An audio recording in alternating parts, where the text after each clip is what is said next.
West Coast Cookbook and Speakeasy with Chef Justice Putnam.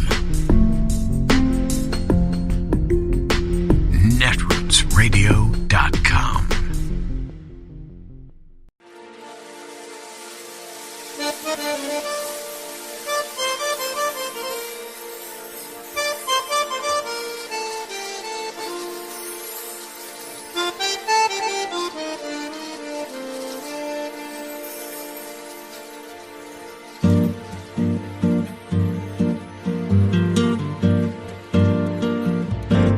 Je voudrais du soleil vert, des dentelles et des théières, des photos de bord de mer, dans mon jardin d'hiver. Je voudrais de la lumière, comme en Nouvelle-Angleterre. Je veux changer d'atmosphère, dans mon jardin d'hiver. Ma fleur sous la pluie de novembre, tes mains qui courent, je n'en peux plus de t'attendre. Les années passent, il est loin, là je tombe. Nul ne peut nous entendre. Je voudrais du Fred Astaire, revoir un latte. We will follow the evidence wherever it leads and to whomever it leads. So I think once we're composed and we're getting close, we'll be defining the scope and the order and the priority of our witnesses, and I don't want to get ahead of the process. Do you expect to have to issue subpoenas? Yes, I do. We want to make sure, for example, when we request documents, that we get all of them, that we don't have people withholding information because it's a voluntary request. So, yes, I favor going to subpoenas and going to them early. And with witnesses, I expect that some of them will be reluctant to testify and they'll need to be compelled. So that's certainly my expectation. Congressman Adam Schiff there, member of the January 6th Select Committee, hinting that the committee will not be afraid to pull out all the stops in order to get to the bottom of the Capitol insurrection. Fortunately for them, there's already a roadmap of sorts for their investigation, thanks to the detailed inside look at the Trump White House in the book I Alone Can Fix It from the Washington Post's Phil Rucker and Carol Leonnig. In one scene, members of the White House counsel began to go over any possible avenues for an investigation by Congress into the insurrection. The afternoon of January 6th, it started dawning on the White House counsel and his deputies that Trump could conceivably be charged with a crime they write for setting off the deadly riot. Congress was sure to examine what had led to and allowed this violent breach of the Capitol, including the president's role in instigating it. Any good prosecutor would examine closely what the president, Donald Trump Jr., Rudy Giuliani, and others had said at the rally. Had they egged the mob on to the Capitol? If so, what was their intent? Joining us now, Pulitzer Prize-winning Washington Post reporters Carol Leonnig and Phil Rucker. They are the authors of the brand new book, I Alone Can Fix It, Donald Trump's Catastrophic Final Year. I got to talk to you guys last week from vacation about the book. I read it ahead of that, and I'm so excited to get to talk to you today, especially as the Select Committee starts its work. I was thinking that you could help them draw up a witness list, and I want to start with your White House reporting specifically. Should they subpoena the White House counsel, and what might he share? Nicole, Carol, I think it's really, first. I think it's really interesting, the idea of the witness list inside the White House. And Phil and I, after a lot of painstaking reporting, could provide a list, but I mean, that's not our job. People can read open source material and they can look and see exactly what we wrote about January 6th and the days and hours before.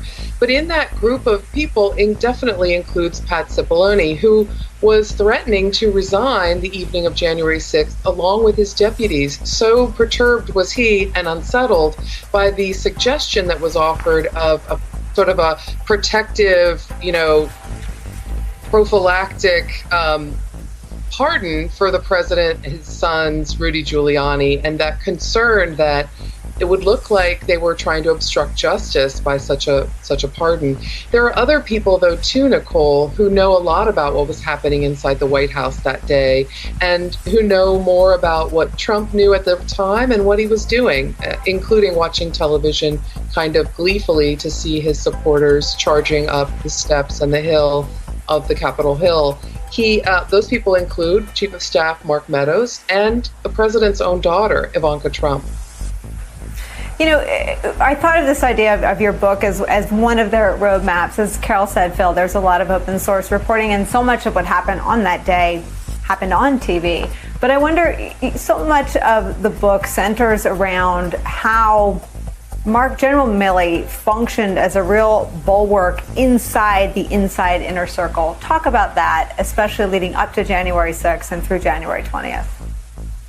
Yeah, Nicole, General Milley, the chairman of the Joint Chiefs of Staff, is not somebody that we heard a lot about in our day-to-day reporting at the time. But when we went back and did this deeper excavation for this book, we learned that he played a really critical role in trying to prevent the president from doing dangerous, illegal, or unconstitutional things. And Milley, in those months between the November 3rd election and Joe Biden's January 20th inauguration, he saw his role not just as being the top military officer, but as being a bulwark protecting America's democracy, because he feared that Trump was going to use his power as commander-in-chief to order the military to help him stage some sort of a coup to stay in power, despite the will of the people, which of course was to elect Joe Biden as the next president.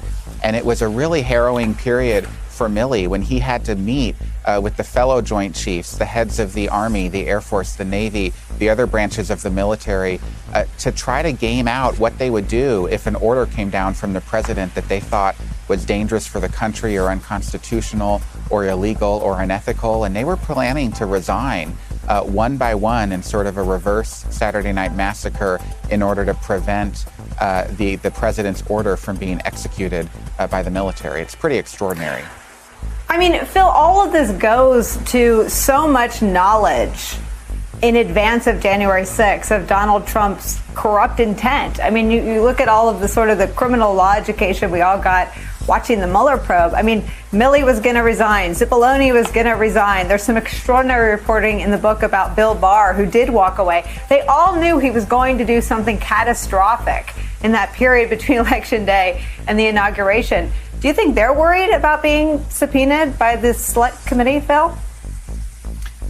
They certainly could be worried. And, you know, Milley is somebody, unlike the others, who is currently in government service. He has an obligation to speak to Congress when he's called. He testifies regularly about a range of topics before the Congress. And so he's in a slightly different position than some of these former officials who've left. But you're right. And it wasn't just Milley. It was Bill Barr, the Attorney General. Even Mark Meadows knew something could have been adrift. And of course, after January 6th, Mike Pompeo, the Secretary of State, according to our reporting in the book, was just as concerned and would have these daily check-in calls with Milley and Meadows to see what was on the horizon, what sort of dangerous landmines were out there.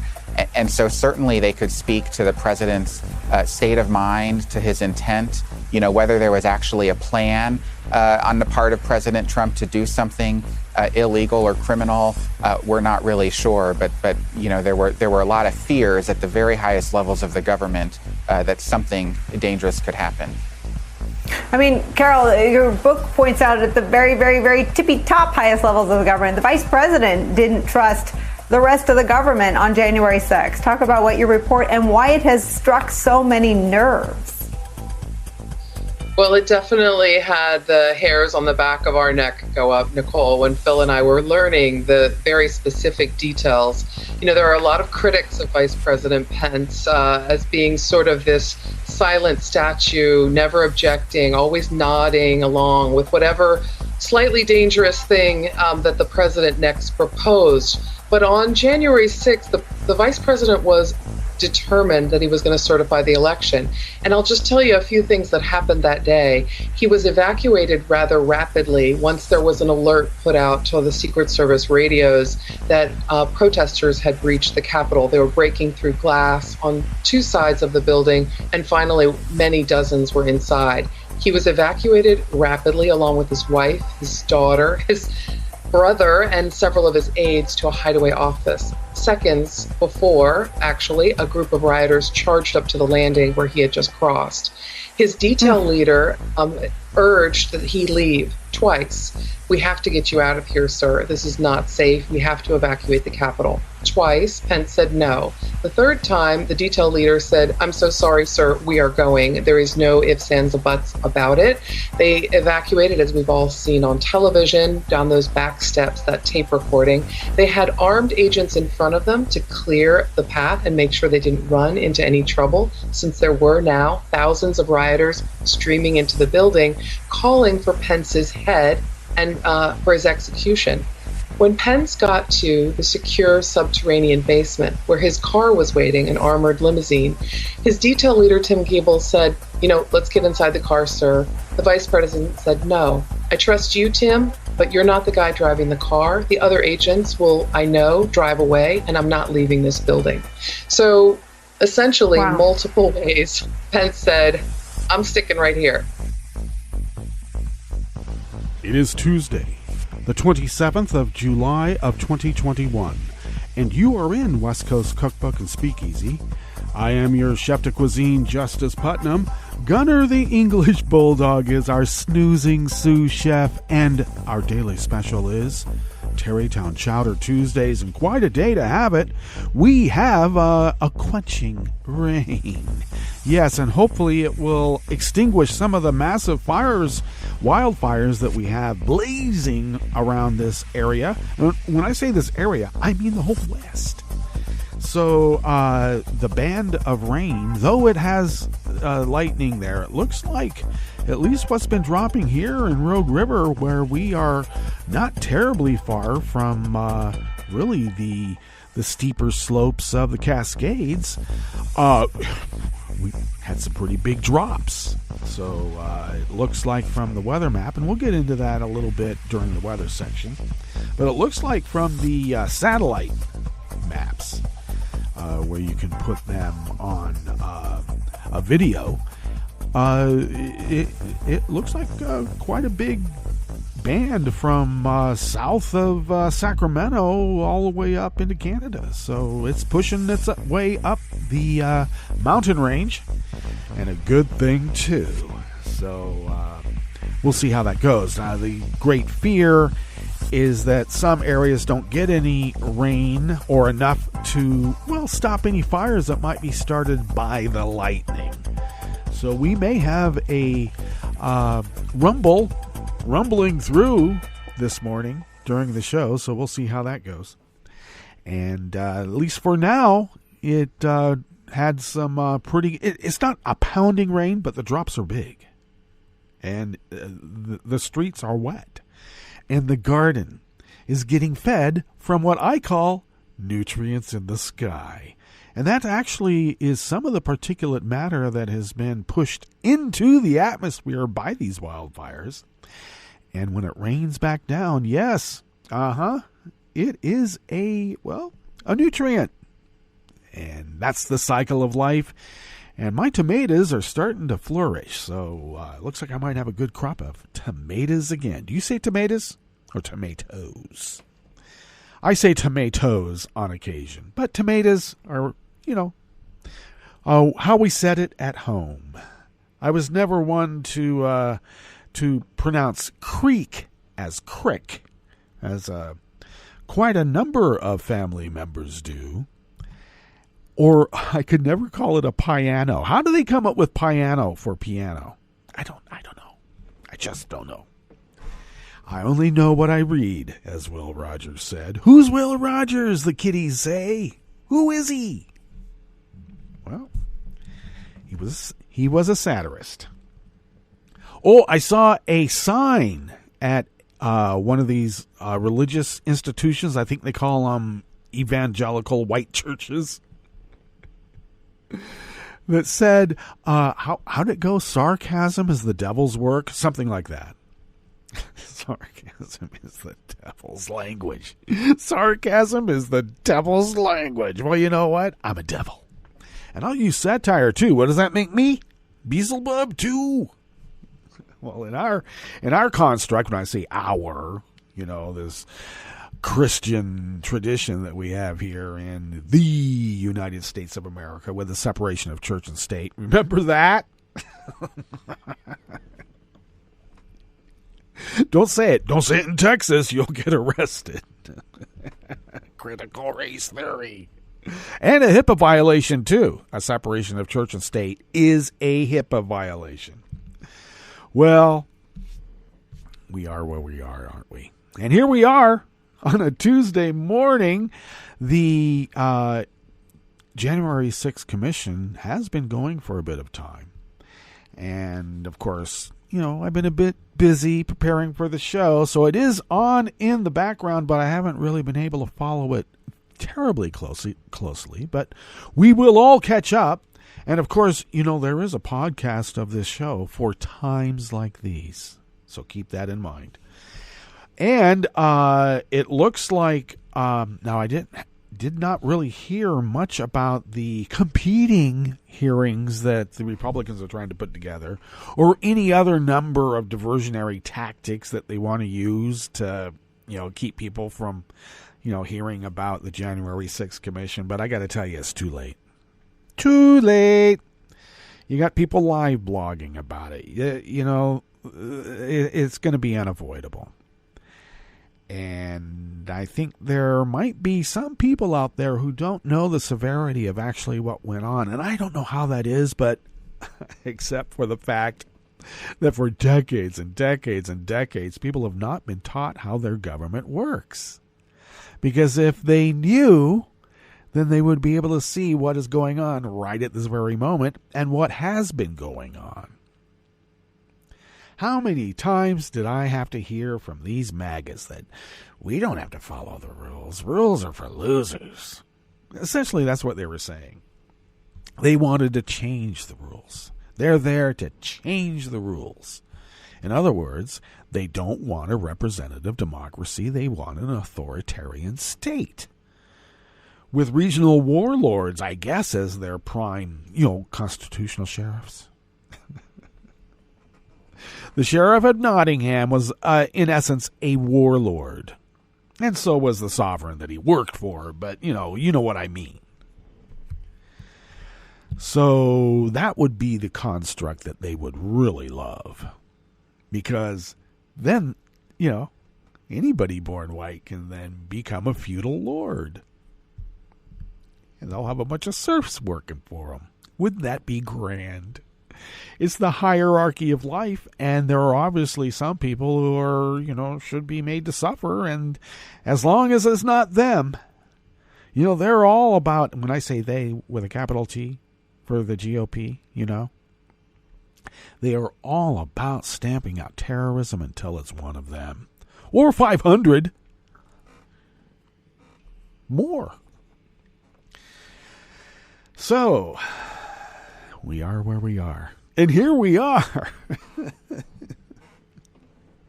Indeed. So we do have a curated show for you. And at the top, I think that the more frightening aspect so far from Leonnig and Rucker's book that we've seen as we've heard from their book tour is that this story of Mike Pence avoiding what he saw was the classic mob hit. You get into the car and you end up, like Jimmy Hoffa. And no one knows what happened to him except he's no longer around. Where'd Mike Pence go? We don't know. Maybe they built a soccer stadium over him somewhere. Soccer? What do you mean? So, he did not trust his security detail. And who was the security detail? The Secret Service. There are rogue Secret Service agents in the agency right now who Mike Pence did not trust. Now, could leadership in the Secret Service say, well, that was just Mike Pence being paranoid? Or do we know for a fact already that there are rogue agents, or had been during the Trump regime, such that while a guy was still part of the Secret Service, he was then part of the Trump campaign and paid as such? Well, double dipping, but you know how Trump works. So, shouldn't there be a reckoning there? Shouldn't there be a purge? Those aren't just political opinions. I mean, they got rid of some FBI agents who happened to be the lead investigators on Russia spying and influence in our country. There was a purge of those. Trump went in and got every single one fired or replaced, put into a pigeonhole somewhere. Here, you get to work in this janitor closet, and you're gonna investigate check kiters. So why is it so hard to get rid of these white nationalists and insurgents within that part of law enforcement? Our national security? How close are they to Joe and Kamala? How close? We can only guess. So I'm hoping that there's a much more robust investigation and, shall we say, activity in getting rid of these, what are they, traitors, than what we are seeing on the surface. We have to pin our hopes on the generals. Whoever thought that would happen?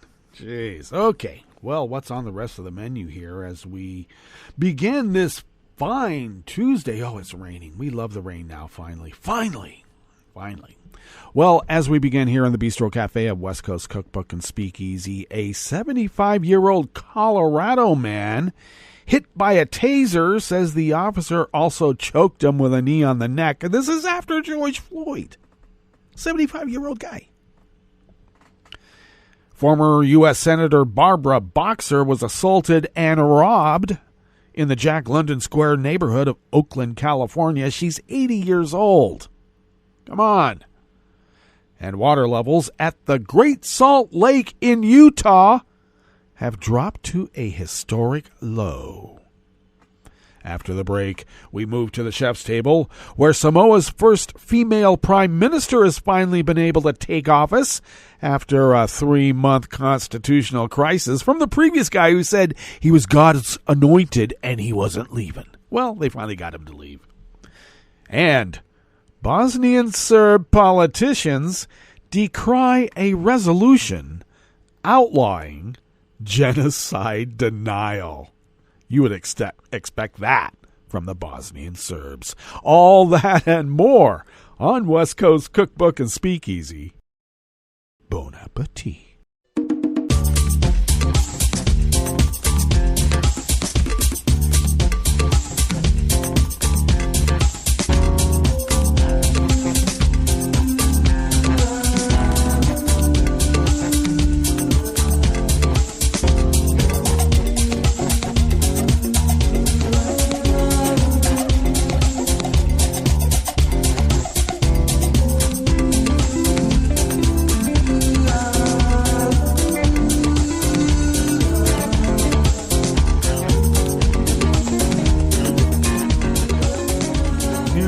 Bottom of our homepage at netrootsradio.com. To the right of the page is the chat room link, and the chat room is monitored by Kelly Lincoln. Thank you, Kelly. If you could look across the page, our homepage at netrootsradio.com, that's where we are. And you'll go to the left and you'll see there the link to the Patreon page. And if you could become a recurring Patreon of Netroots Radio, you help us pay our bills. And we fly under the radar, And we continue this little powerhouse of resistance that has been resisting the prevailing hostile takeover of the United States of America for 10 years. This is our 10th year anniversary. Now, if you could afford, I don't know, something like an espresso type coffee drink, that's the prevailing franca. That's the currency that we speak about here in digital land. Anyway, if you could afford an espresso type coffee drink and send those funds our way, that helps us pay our bills. We pool that with what we pull out of our own wallets, and then we fly under that said radar. And we are then able to fulfill our civic duty as the founders originally intended, oh so many years ago. If you would like to follow Netroots Radio on Twitter, do so at Netroots Radio. Thank you, Tom, for taking care of that. Follow me on Twitter at Justice Putnam. I, of course, as if you didn't know, post the show notes and links diary on Daily Co's about 10 minutes before showtime, and then I link that up on social media like Twitter and others.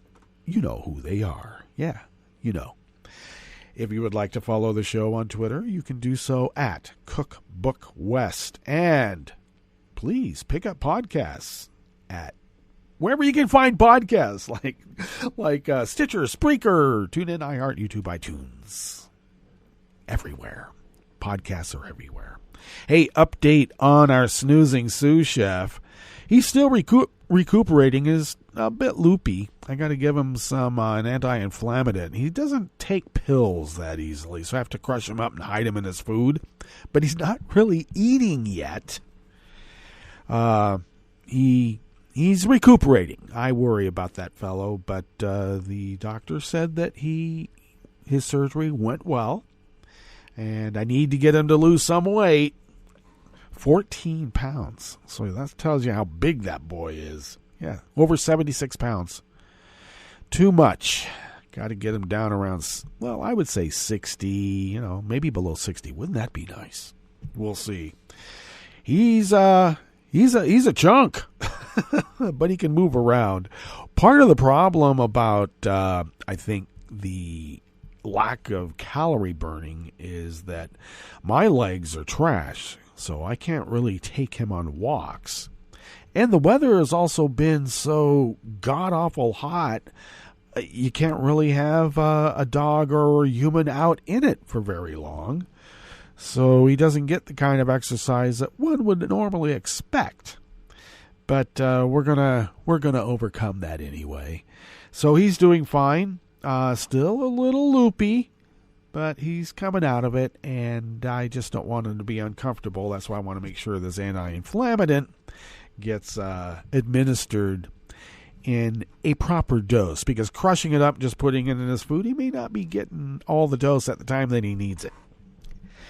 I'm not going to ram that pill down his throat. I know there's a little injector type thing that you could use. Well, not me. Can't do it. I just can't. All right. Let's get into this first offering here in the Bistro Cafe of West Coast Cookbook and Speakeasy, Tarrytown Chowder Tuesdays. And a chowder on today, a rainy day, along a river is so grand. The Associated Press and Colleen Slevin bring us this first offering here.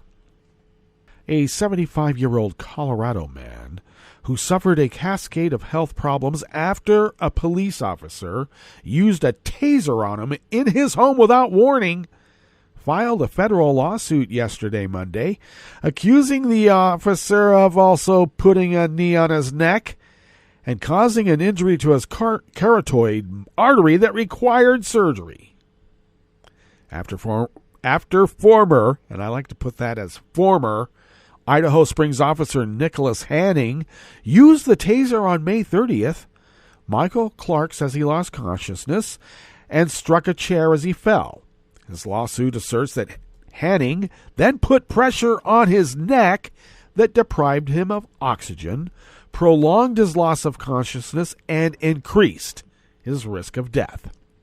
Hanning has been charged with third-degree assault and fired, Body camera footage released last week appears to show Hanning's knee on Clark's neck as the handcuffed man laid on the ground after being stunned and dragged out of his apartment. The officer's knee is not always in view, so it's not clear how long that lasted. Within about 15 seconds, Hanning's knee can be seen again, but on Clark's back, just below the neck. A lawyer for Hanning did not immediately return a telephone call or an email seeking comment because they don't know what the F to do just yet, but they will.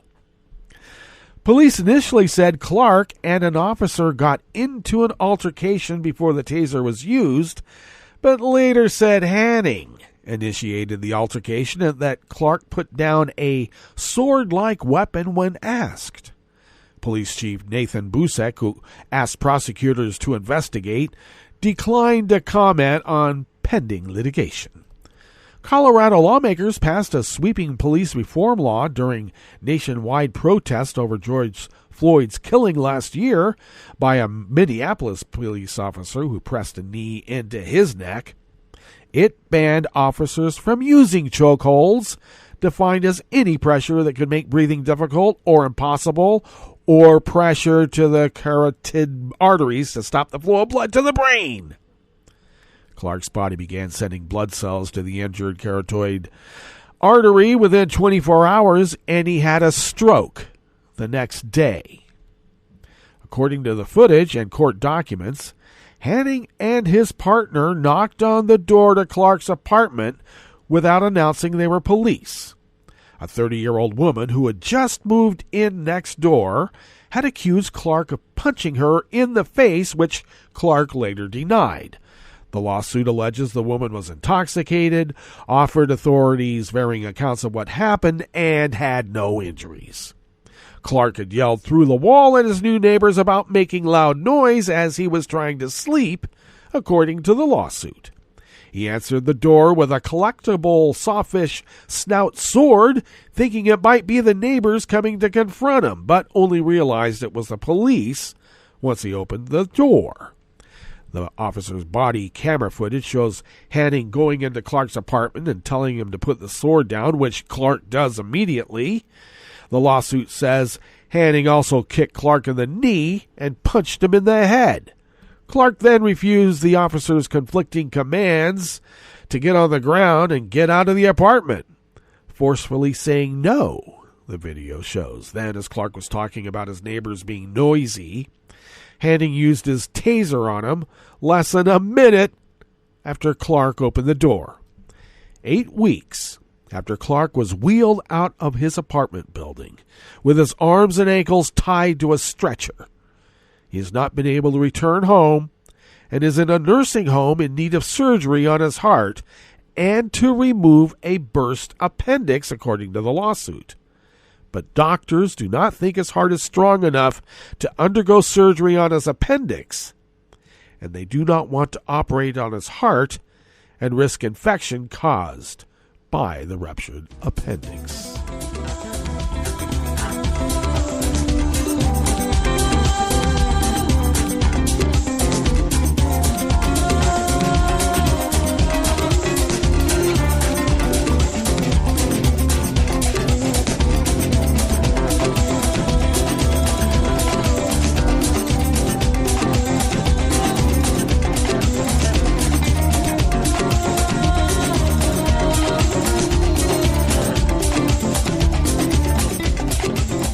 Associated Press staff bring us this next offering here in the Bistro Cafe of West Coast Cookbook and Speakeasy, Tarrytown Chowder Tuesdays.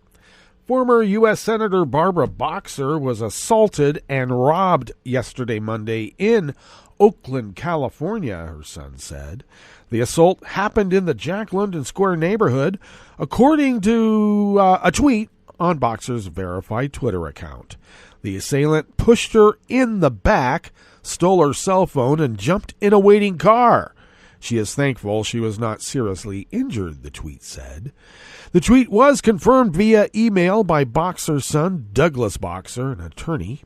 Responding to multiple media inquiries, the Oakland Police Department confirmed a robbery at about 1:15 p.m. in the area, but did not identify the victim. The suspect fled in a waiting vehicle, police said, and the robbery is under investigation.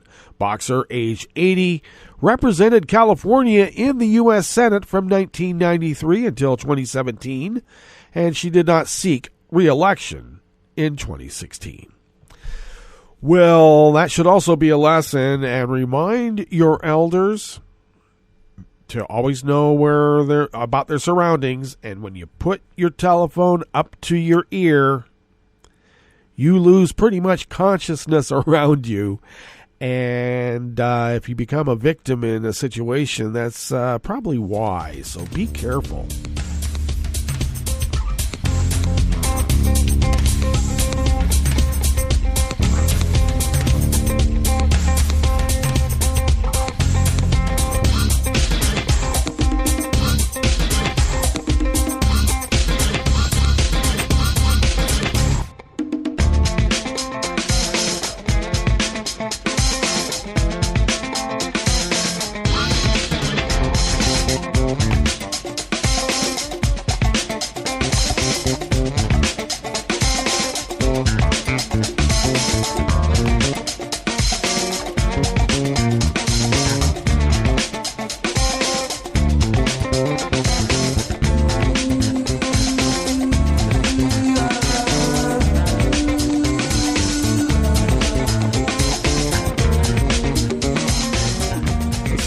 Press staff brings us this final offering here in the Bistro Cafe of West Coast Cookbook and Speakeasy. The water levels at the Great Salt Lake have hit a historic low, a grim milestone for the largest natural lake west of the Mississippi River that comes as a mega drought grips the region. The U.S. Geological Survey announced average daily water levels had dropped about an inch below the previous record of 4,191.4 feet, which was set in 1963. The new record comes months earlier than when the lake typically hits its lowest level of the year, indicating water levels could continue to drop further, said Candace Hassenjaeger, the Deputy Director of Utah's Division of Water Resources. Receding waters are already affecting a nesting spot for pelicans, which were among the millions of birds dependent on the lake. Sailboats have been hoisted out of the water to keep them from getting stuck in the mud. More dry lake bed and getting exposed could send arsenic-laced dust into the air that millions breathe. People for years have been diverting water from rivers that flow into the lake to water crops and supply homes, but the lake is shallow, about 35 feet at its deepest point. Less water quickly translates to receding shorelines. Most years, the Great Salt Lake gains up to 2 feet from spring runoff. This year, it was just 6 inches. All right, let's get to our break, and when we get back from that break, we will go through weather from around the world, and we will finish up with the stories that we've curated for you today. You were listening to West Coast Cookbook and Speakeasy, and we will be right back. You are listening to netrootsradio.com. Please hang up and try again.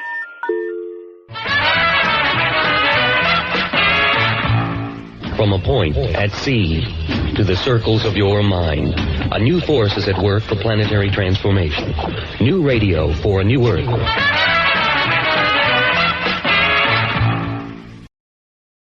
This is Take Two Movie Review. I'm Kim Lowe. This week, A Long Strange Trip.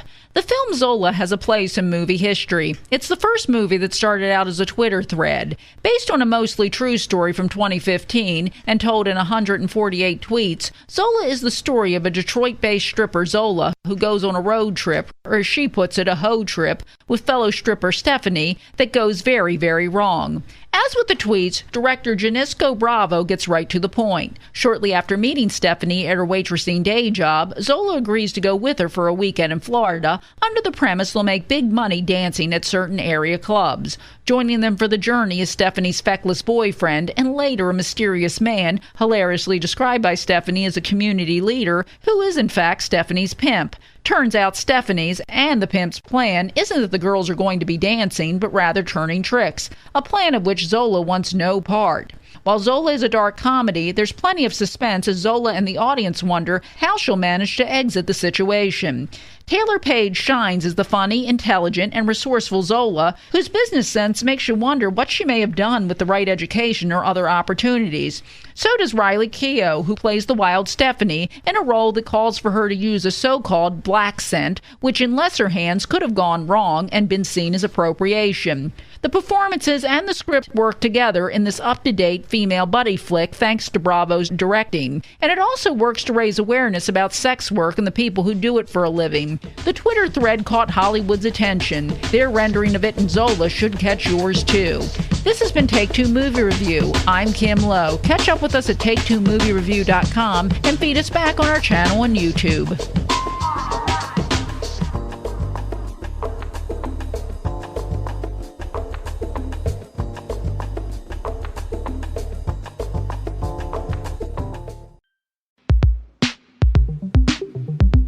This is Scientific American's 60-Second Science. I'm Karen Hopkin. Bats use echolocation to hunt for their meals, and moths are often on the menu. But in the acoustic arms race between predator and prey, moths also have a trick or two up their sleeve, or actually on their wings. Because a new study shows that moth wings are covered with scales that absorb sound, particularly the ultrasonic variety preferred by bats. So moth and butterfly wings are covered in layers of scales. These are made of a naturally occurring polymer called chitin, which is a polymer that you find in most insect and crustacean exoskeletons. That's Thomas Neal of the University of Bristol. He started out by bombarding bits of moth wings with sound and seeing what bounced back. We discovered that moth scales actually resonate in response to being hit with ultrasound, and they resonate at frequencies that pretty much perfectly match the frequencies that bats use for echolocation. That vibration converts sound energy to mechanical energy, which muffles the echo that gets back to the bats. That probably hasn't happened by accident, that these scales are such a shape and size that they're resonating at just the right frequencies that they could absorb sound energy from hunting bats. Next, Neal and his colleagues modeled the sound dampening capabilities of an array of different scales. The really cool thing about moths is their scales are all different shapes and sizes. So what we found is that each individual scale will resonate at slightly different frequencies, and then collectively they actually absorb a really broadband range of frequencies. That range covers the frequencies of bat echolocation calls, findings Neal presented at the meeting of the Acoustical Society of America. So it means that the moths should be pretty well protected from a whole host of bats that they might interact with out in the wild. But does this strategy actually work? So we don't actually know how effective these scales are at protecting moths in the real world, but from everything that we can model and measure and predict, it seems like they would have quite a considerable advantage in trying to hide these moths from bats hunting at night. For any bats that might be listening, Neal says there's not much you can do to thwart this moth maneuver. The only real thing that they could do would be to call at higher amplitude, so to increase the strength of their own echolocation calls, such that the echo they got from a moth would be stronger. In other words, you might catch more moths with a shout than with a whisper. For Scientific American's 60-Second Science, I'm Karen Hopkin.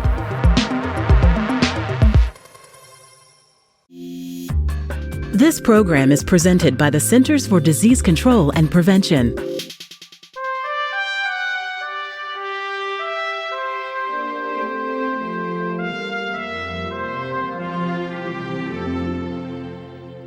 Welcome to A Cup of Health with CDC, a weekly feature of the MMWR, the Morbidity and Mortality Weekly Report. I'm your host, Dr. Kathleen Dooling. Occasional aches and pains are an expected part of life, but for many people, pain is a constant companion. Dr. Chad Helmick is with CDC's National Center for Chronic Disease Prevention and Health Promotion. He's joining us today to discuss ways to manage chronic pain. Welcome to the show, Chad. Thank you. Chad, how many people in the U.S. suffer from chronic pain? In 2016, 50 million adults had chronic pain, which is pain on most or every day in the past 6 months. More interesting, though, is that 20 million people have high-impact chronic pain, which is chronic pain that also limits their work or life activities on most or every day in the past 6 months. This is a problem because chronic pain is associated not only with symptoms, but with anxiety and depression, reduced quality of life, and the risk of opioid problems. What are the most common causes of chronic pain? The most common causes generally relate to bones and joints, like low back pain and arthritis, but there are many other causes: headaches, sickle cell disease, fibromyalgia, surgery and injuries, and many, many others. Is chronic pain more common in any particular group of people? Yes, it occurs at all ages, but it's more common in older middle-aged adults and in the oldest 85 and older. It's also more common in women, poor people, and those who live in rural areas. How is chronic pain treated? Well, the first thing to do is to get a diagnosis, which can help guide treatment. But the thinking about chronic pain now is that it becomes a chronic disease by itself, regardless of the cause, and that can cause significant problems. The real goal in management is to have a manageable level of pain, not to get rid of all pain. There's several steps that can be taken, and these are sometimes difficult to do because of barriers to access. But it makes sense to do the simplest and safest things first.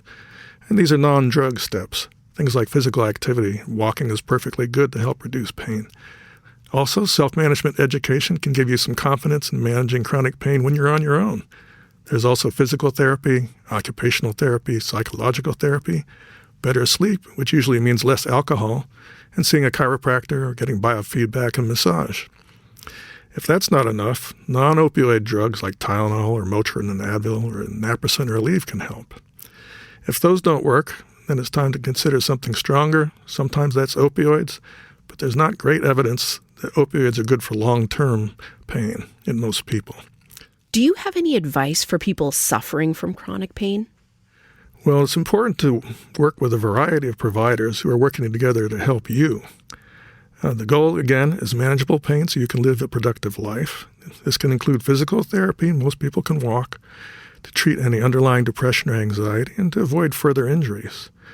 Finally, the National Pain Strategy is laying out a strategic roadmap to improve pain management system in this country. Where can listeners get more information about managing chronic pain? Listeners can go to the NIH website, nih.gov, and type in National Pain Strategy. Thanks, Chad. I've been talking today with Dr. Chad Helmick about ways to manage chronic pain. If you're experiencing daily pain, talk with your healthcare provider to ensure you have the correct diagnosis and know how to manage your condition. Until next time, be well. This is Dr. Kathleen Dooling for A Cup of Health with CDC. For the most accurate health information, visit cdc.gov or call 1-800-CDC-INFO. Hi, it's Tom. Could we humbly suggest your donation to netrootsradio.com? All we've got to run this 24-hour powerhouse of progressive resistance radio is what comes out of our own wallets. And you are our biggest donor. It doesn't take much, $3, $5. Just go to the bottom of our netrootsradio.com page and hit our secure donate button. Heck, you can even make a recurring contribution. So donate what you'd like at the bottom of our netrootsradio.com's homepage. Because you are our biggest donor. netrootsradio.com. Together, we are Resistance Radio.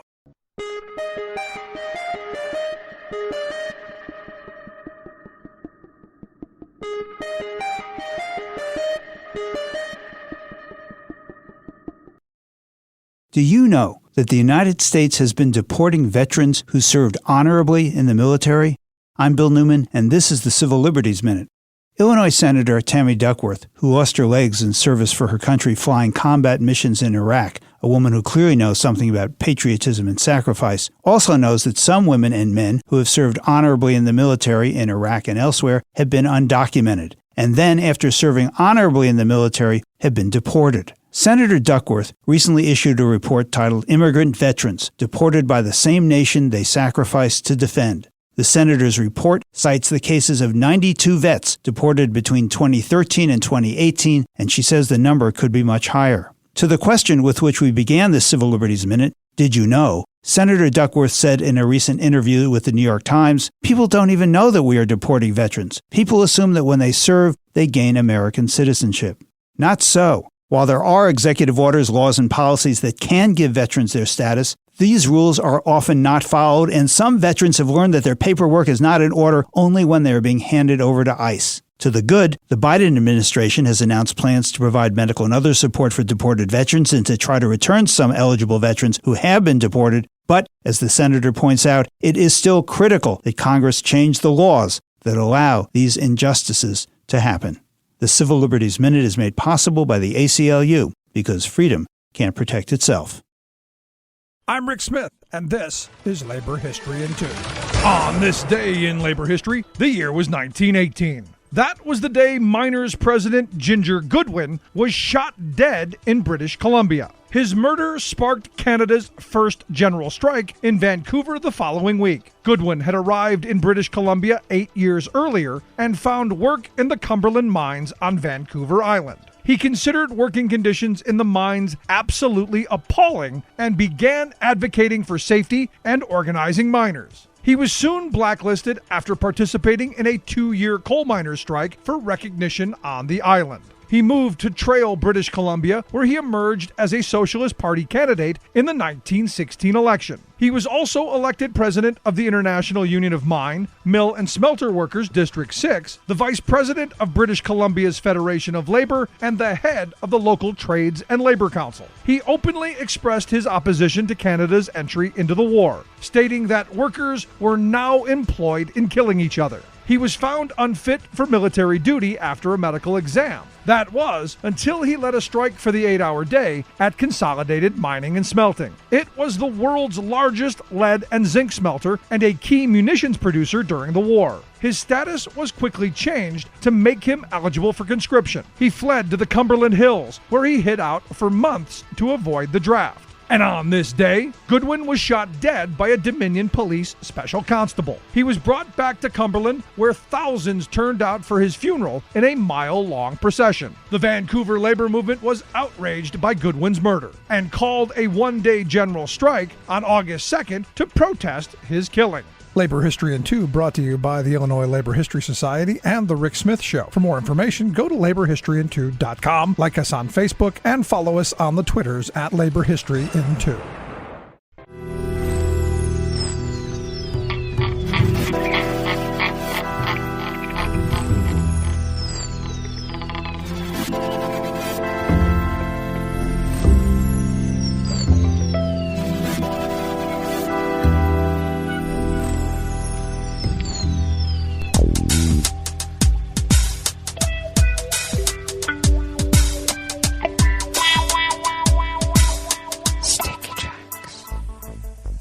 Thank you for accompanying us here to the chef's table at West Coast Cookbook and Speakeasy, Tarrytown Chowder Tuesdays. We always begin, whether from around the world, along the banks of the Rogue River in the Rogue River Valley of Southern Oregon on the west coast of the continental United States of America, where it is currently 70 degrees Fahrenheit, expecting a high of 90 with rain as we speak. And we will have period of rain throughout the morning, expecting to last till about noon or so. And winds will be light and variable. And then mostly cloudy skies tonight with lows in the upper 60s, low 70s. Oh my gosh, a little warm. Winds will remain light and variable. And we will have generally sunny skies tomorrow, despite a few afternoon clouds. A very slight chance of rain, we can only hope, because the highs are going to be around 100. Yeah, that's where we are. Confirmed cases of coronavirus in Jackson County in the southern part of Oregon have been updated from the weekend. And we've had another rise in confirmed cases. We now stand at 122,017 individuals infected. Deceased remain at 151 confirmed.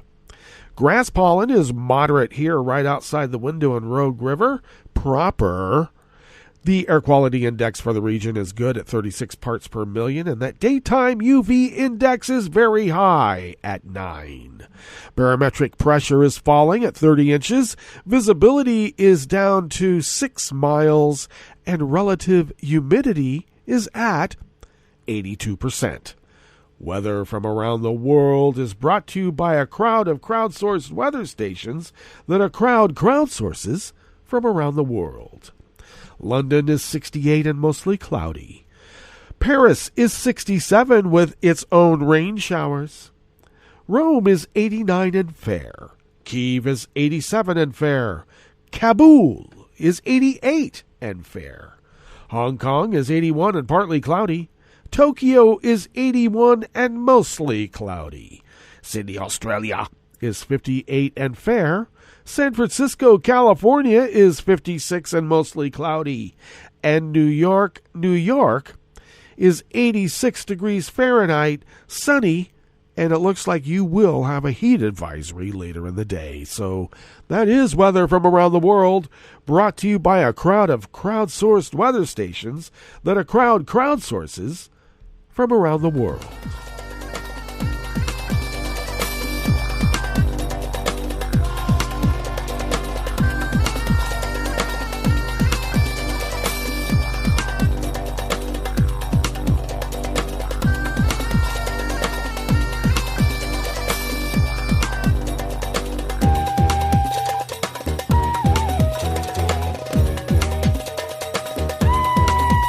Nick Perry of the Associated Press brings us this first amuse-bouche here at the chef's table at West Coast Cookbook and Speakeasy. More than 3 months after winning an election which sparked a constitutional crisis, Samoa's first female prime minister was finally able to take office. A smiling Fiameneome Matafa sat in the chair her predecessor had been reluctant to relinquish after 22 years in power. She held her first cabinet meeting with members of her FAST party, dressed in the distinctive red clothes that party members and supporters often wear. Fiame, age 64, said they were ready to begin their work. That could include a reset of the island nation's relationship with China. On the campaign trail, Fiame had pledged to stop a $100 million port development backed by Beijing, calling the project excessive for a nation that's already heavily in debt to China. After a knife-edge election result in April, Fiame's predecessor refused to concede defeat despite several court rulings that went against him. He had two powerful allies in the nation's head of state and the speaker who were able to stall the transfer of power. A bizarre scene played out in May when Fiame and her party were locked out of the parliament, with then-President Tuolipia claiming he was still in charge. Both sides accused each other of trying to stage a coup. Fiame and her party members took oaths and appointed ministers in a ceremony held under a tent in front of the locked parliament.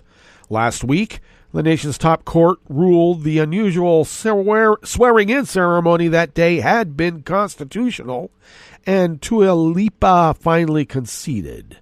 Fiame had previously served as Tuolipa's deputy.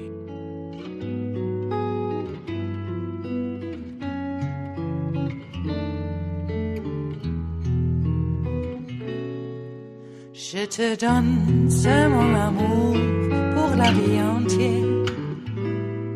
La promesse de me trouver à tes genoux. Aussitôt que tu m'appelles, rester toujours fidèle, c'est tout, c'est tout. Je te donne tous mes printemps, mes étés de mer, mes automnes quand les feuilles tombent partout. Si ce n'est pas une bonne affaire, je te donne tous mes hivers, AP staff bring us this final amuse-bouche here at the chef's table at West Coast Cookbook and Speakeasy.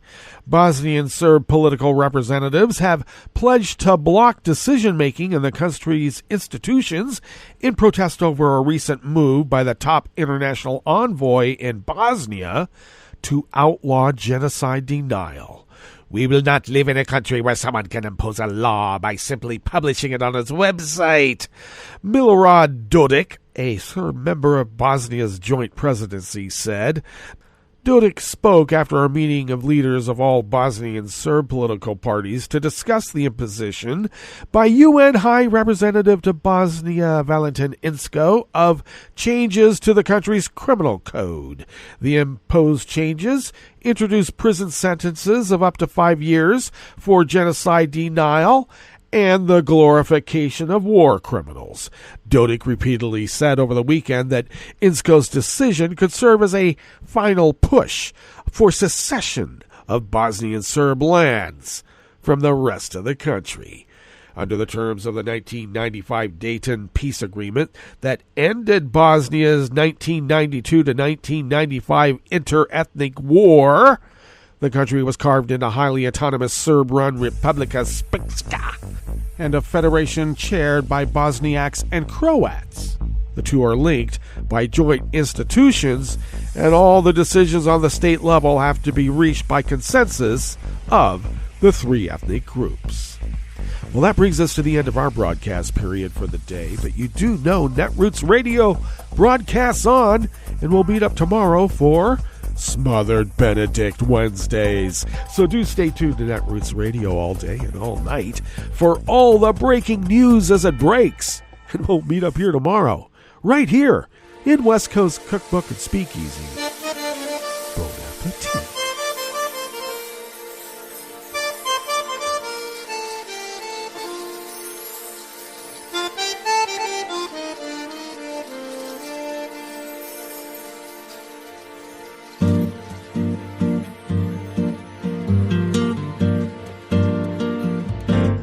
Je voudrais du soleil vert, des dentelles et des théières, des photos de bord de mer, dans mon jardin d'hiver.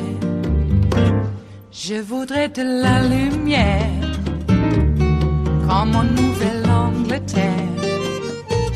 Je veux changer d'atmosphère, dans mon jardin d'hiver. Robe à fleurs, sous la pluie de novembre, tes mains qui courent, je n'en peux plus de t'attendre. Les années passent, qu'il est loin, là je tombe. Nul ne peut nous entendre. Je voudrais du Fred Astaire, revoir un latte Goer. Je voudrais toujours te plaire dans mon jardin d'hiver. Je veux déjeuner par terre, comme au long de golfe clair. T'embrasser les yeux ouverts dans mon jardin d'hiver.